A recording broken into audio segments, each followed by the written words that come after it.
ഇന്നലെ ഇട്ട diet plan ഞാൻ കണ്ട്. ഇതൊക്കെ കഴിക്കണമെങ്കിൽ കുടുംബം പണയം വെക്കണമെന്നൊന്നുമില്ല.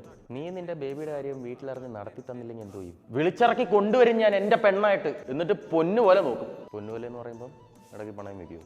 എനിക്ക് വെയിറ്റ് ഗെയിൻ ചെയ്യണം, ഡയറ്റ് പ്ലാൻ വേണമെന്ന് ചോദിക്കുന്നു. പറഞ്ഞു തന്നാൽ വീട്ടിൻ്റെ ആധാരം പണയം വെക്കണമെന്ന് ചോദിക്കുന്നു. എടാ, നിന്റെ ശരീരം പോലും മര്യാദയ്ക്ക് നോക്കാൻ 10 രൂപ ചിലവാക്കാൻ ഇല്ലാത്ത നീ അവളെ വിളിച്ചിറക്കി കൊണ്ടുവന്ന് പൊന്നുപോലെ നോക്കുന്നുണ്ട്. ആ പൊന്നുപോലെ അല്ല നോക്കേണ്ടത്, ആരോഗ്യത്തോടെ നോക്കണം. നിനക്ക് ആരോഗ്യം ഇല്ലെങ്കിൽ നീ എങ്ങനെയാടാ അവൾക്ക് ആരോഗ്യം ഉണ്ടാക്കി കൊടുക്കുന്നത്? മാസ്റ്റർ പിന്നെ ലിസ്റ്റ് ഇട്ട് ഇത്രയും സാധനം തന്നാൽ ഇതൊക്കെ മേടിക്കാൻ എൻ്റെ പൈസ വേണ്ടേ?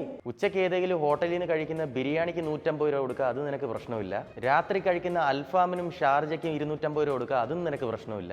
നിന്റെ ശരീരം നന്നാക്കാൻ, നല്ല ആഹാരങ്ങൾക്ക് ചെലവാക്കാൻ 250 രൂപ നിന്റെ ഇല്ല. ഒരു ദിവസം വെളിയിൽ നിന്ന് കഴിക്കുന്ന ഫുഡിന്റെ പൈസ ഉണ്ടെങ്കിൽ നിനക്ക് 2 ദിവസം നിന്റെ ഡയറ്റ് കീപ്പ് ചെയ്യാൻ പറ്റും. നിന്നോട് കുഴിമന്തി കഴിക്കാനേ പാടില്ല എന്നല്ല പറയുന്നത്. കുഴിമന്തി സ്ഥിരം കഴിക്കണ്ട. കുഴിമന്തിയിലൂടെ കിട്ടുന്ന മയണൈസ് കഴിക്കണ്ട. മയണൈസ് കാരണം കൊളസ്ട്രോളും കൂടി ഹാർട്ട് അറ്റാക്ക് വന്ന് മരിക്കുന്നവരുടെ എണ്ണം ദിനം പ്രതി കൂടിക്കൊണ്ടിരിക്കുകയാണ്. സാധാരണ മയണൈസ് അത് ഇത്ര ആന കാര്യമാക്കണം?